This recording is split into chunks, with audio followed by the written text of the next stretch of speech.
నిల్చున్నంతసేపు దాన్ని వంచలేము.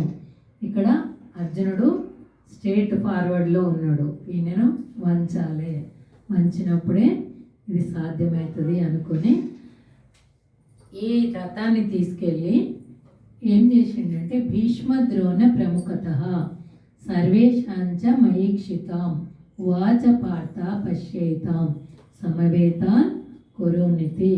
అంటే భీష్ముడు ద్రోణుడు కనిపించే విధంగా ఆ రథాన్ని తీసుకెళ్ళి వాళ్ళ ముందుంచడం జరిగింది.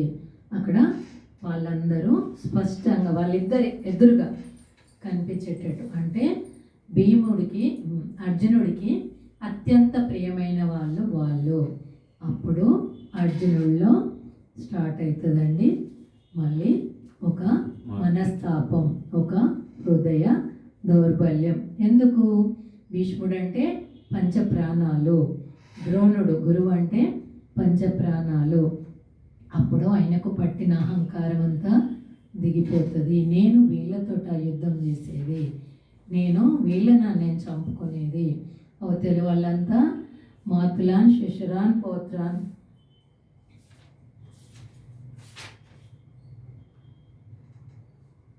తత్రా పశ్య స్థితాన్ పార్థ పితృ